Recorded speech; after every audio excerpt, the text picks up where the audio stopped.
Assalamualaikum warahmatullahi wabarakatuh. Perkenalkan nama saya Mr. Fakri Karolan. NIM saya G0023 097. Saya dari A6.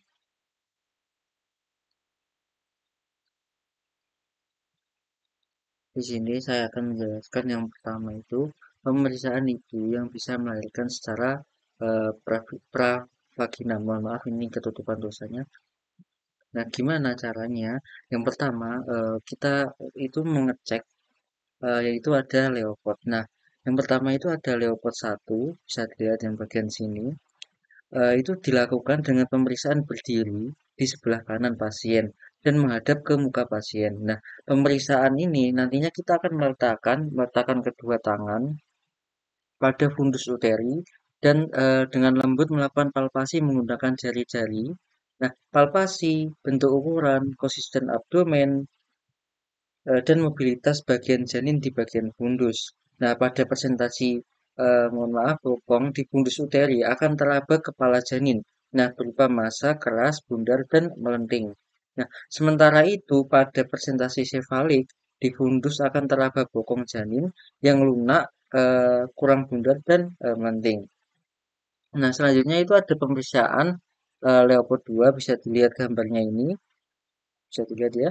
Nah, pemeriksaan Leopard 2 ini disebut dengan lateral palpation. Pemeriksaan kedua ini ditunjukkan untuk menentukan posisi tulang belakang janin dan anggota tubuh seperti kaki dan tangan. Nah, Leopard 2 ini dilakukan dengan palpasi lembut pada area para umbilikalis dengan menggunakan kedua tangan. Nah, saat palpasi tulang belakang janin akan teraba struktur keras yang resisten. Nah, jika dibandingkan dengan anggota tubuh lain seperti tangan dan kaki yang teraba tidak teratur dan jika lebih ditekan akan teraba bagian kecil yang bergerak. Gitu ya teman-teman. Yang selanjutnya adalah Leopard 3. Nah, untuk pemeriksaan Leopard 3 ini dia disebut dengan pelvic grip maneuver atau second pelvic grips. Nah, pemeriksaan ketiga ini bertujuan untuk memperkirakan posisi janin pada bagian suprapubis dan mengetahui apakah janin sudah masuk pada pintu atas panggul atau bisa disingkat PAP. Nah, pemeriksaan menekan dengan lembut abdomen ibu untuk merasakan bagian presentasi menggunakan ibu jari dan jari tengah. Sama seperti lopot satu, dipalpasi bentuk ukuran, konsisten abdomen, dan mobilitas janin untuk mengetahui presentasi janin. Nah, palpasi suprapubik dilakukan menggunakan jari-jari tangan yang dominan ya teman-teman, bisa dilihat gambarnya. Nah, jika janin belum memasuki pintu atas panggul, oksiput janin dapat dirasakan ya teman-teman. Terus yang terakhir itu ada pemeriksaan Leopard 4. Nah, pemeriksaan Leopard 4 ini bisa lihat teman-teman gambarnya teman-teman. Nah, itu disebut dengan pelvic palpation atau pelvic grip. Nah, pemeriksaan ini bertujuan untuk menentukan apakah bagian terbawah janin sudah masuk pintu atas panggul atau yang bisa disebut PAP tadi. Nah, pasien tetap diminta untuk menekukan lutut. Nah, nantinya itu pasien akan menekukan lutut.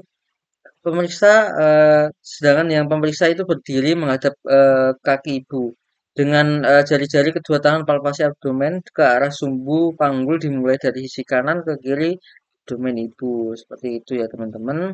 Nah, untuk pemeriksaan tadi itu bisa saja menentukan apakah ibu nantinya itu akan melahirkan secara pravaginam ataupun secara operasi ya teman-teman. Bisa ditentukan ukuran pelvisnya itu pas apa tidak buat bayinya.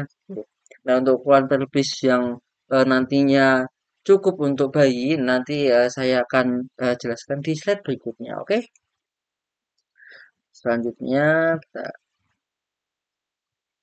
selanjutnya pemeriksaan pelvis.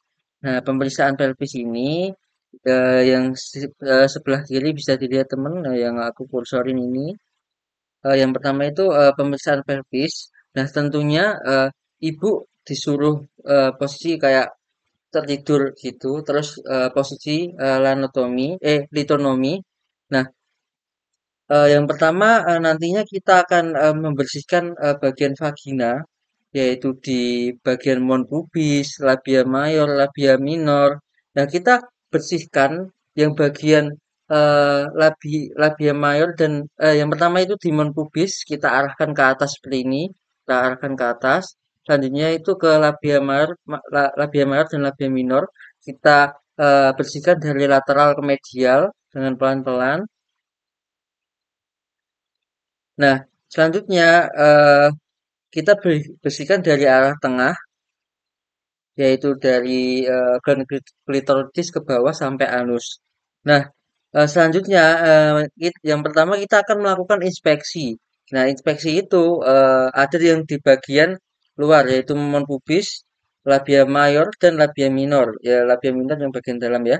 Nah, untuk memon pubis nantinya kita akan melaporkan apakah distribusinya rambut normal, warna kulitnya normal, sedangkan yang di labia mayor dan labia minor laporan nantinya kita bisa melaporkan tidak adanya deformitas, inflamasi, massa, benjolan, sikatrik, dan tidak ada disfigure ataupun kayak bekas-bekas jahitan gitu.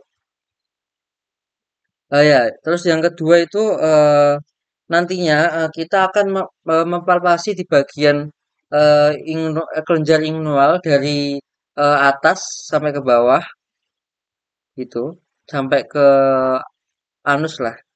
Nah, selanjutnya itu ada yang namanya kita memasukkan spekulum di bagian vagina. Bisa dilihat gambar kedua ini, masukkan spekulum. Nah, pemeriksaan spekulum ini eh, nantinya itu alatnya itu diarahkan ke samping, lalu kita masukkan, lalu kita putar ke kanan. Nah, nantinya kita akan mengencangkan tersebut ini, mengencangkan eh, spekulum ini. Setelah itu kita buka, setelah itu kita bersihkan dalamnya, yaitu ada eh, yang dinding vagina, rugel, dinding vagina, terus yang bagian osteumnya itu ada memar atau tidak. Nantinya kita bisa melaporkan gitu ketika kita sudah eh, melakukan pemeriksaan spekulum Graves ini. Kita bisa melihat dinding vagina, ruginya lengkap atau tidak, nggak ada memar, nggak ada jahitan, atau tidak ada sikatring, inflamasi, disket, dan berlebih. Nah, yang terakhir ada pemeriksaan suprapubis atau yang disebut pemeriksaan bimanual. Nah, yang pertama itu nantinya kita akan memasukkan jari tengah terlebih dahulu. Kita jari tengah kita tekan ke bawah gini. Lalu untuk jari telunjuk itu menyusul. Agar apa? Agar pasien itu nantinya tidak tidak maksudnya tidak kesakitan gitu.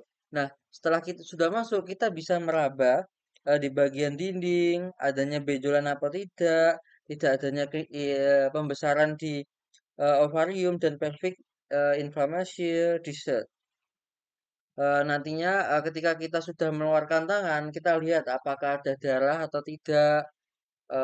Kalau tidak ya berarti normal. Nah, mungkin itu bisa memeriksa pelvis apakah nantinya bayi itu bisa keluar dari vagina atau tidak.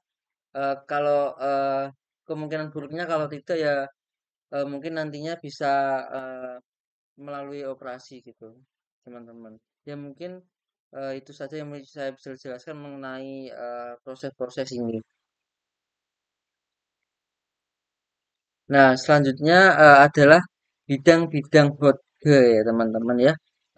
Teman-teman pasti penasaran apa itu bidang-bidang hotge. Nah, bidang-bidang hotge itu adalah garis kayalan dalam panggul ibu dalam masa persalinan yang diciptakan untuk mengetahui posisi penurunan kepala janin ya teman-teman.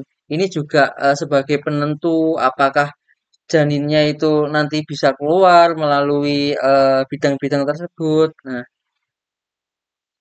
Nah, bidang-bidang Hotge ini ada empat ya teman-teman. Yang pertama itu ada bidang Hotge satu. Nah, dia itu bidang yang dibentuk pada lingkaran PAP atau panggul atas pinggang ya teman-teman ya dengan bagian atas simfisis dan promotorium. Nah, sedangkan yang bidang Hotge 2 ini bisa dilihat teman-teman ini sejajar dengan bidang Hotge satu yang terletak setinggi bagian bawah simfisis. Nah, selanjutnya ada bidang Hotge 3.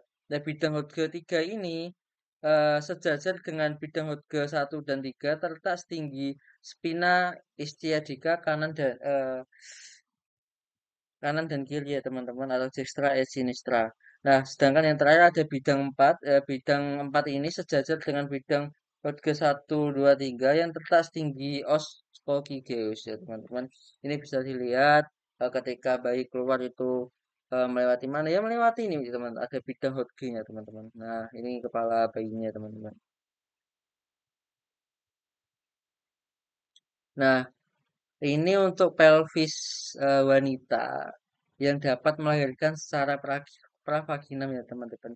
Yang pertama saya jelaskan yang mengenai jangan yang kutunjuk ini dulu deh. Ku jelasin yang pelvis android. Nah, pelvis android ini ukurannya itu conjuncata atau vera anatomica sedikit lebih panjang daripada diameter transversa.